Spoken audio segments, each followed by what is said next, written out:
Hi, I'm David Cook. I am the clarinet professor at Millikin University, and today we're going to be talking about the Etude number 17, Adagio cantabile from rows 32 Etudes for clarinet. The tempo at the beginning is marked Adagio cantabile, quite slowly and in a singing style. We need to perform these rhythms with great accuracy, even though this is a slow, lyrical, melodic etude. And a great way to help us play with rhythmic accuracy in a slower tempo is to think about the eighth note subdivision going on in each measure. So there are 4 quarter notes within each measure, but inside those quarter notes there are 2 eighths. And if we think about that eighth note, it helps us maintain our rhythmic integrity as we go throughout the etude. We can practice with this subdivision like this.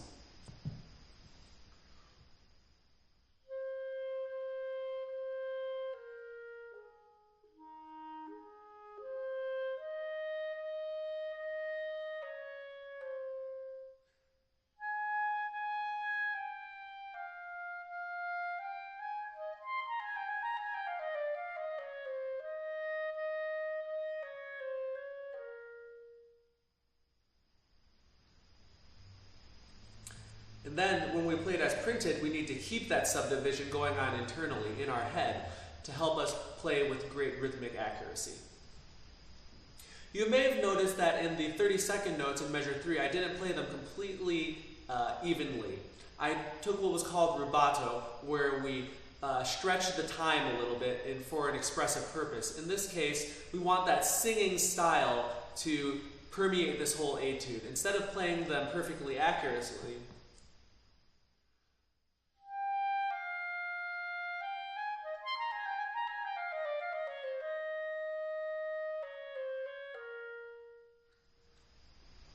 we might think about playing this slowly at the beginning and at the end, and then a little faster in the middle.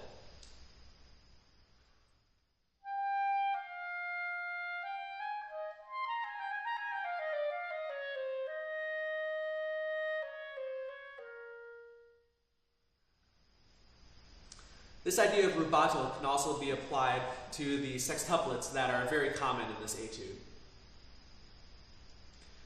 You may have noticed that there are a lot of throat B flats in this etude. The thumb in the A key by itself has a kind of a nasal sound to it.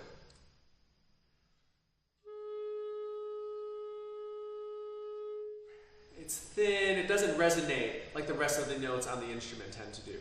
We can help that, however. We can make it more resonant, help it better match the other notes on the clarinet by, in addition to our register key and our A key, having our middle fingers on both hands and the ring fingers on both hands down.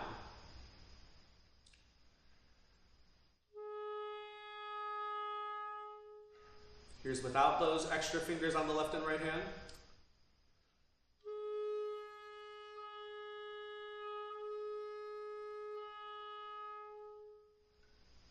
This also helps with the intonation of that throat B flat. Most of the throat tones on the clarinet have some combination of fingers you can leave down in the left and or right hand to help those notes sound better and resonate. We call them resonance fingerings. I encourage you to play around with this on your own clarinet to see what combination of fingerings helps those notes blend with the rest of the instrument's range. At measure 22, we change from the written key of B flat major to G minor. So as you might expect, the major part can sound happier and the minor part can sound more sad. And we need to convey that in our music. Don't just think about playing the notes on the page, but think about an emotional change or a character change at measure 22 that then changes a few lines later at the a tempo marking. I like to think about the beginning and the ending of this etude as being very tender and very loving, while the middle is stormy and passionate and has some sort of negative connotation behind it. And that ties into the last thing I want to talk about with this etude, which is the wide variety of dynamics. It's not enough to play just the notes on the page. We have to go all the way through the emotional spectrum when we play this. We go everywhere from piano to forte in this etude, and we can probably even go softer and louder than that. And that's what makes the music really exciting and helps it jump off the page.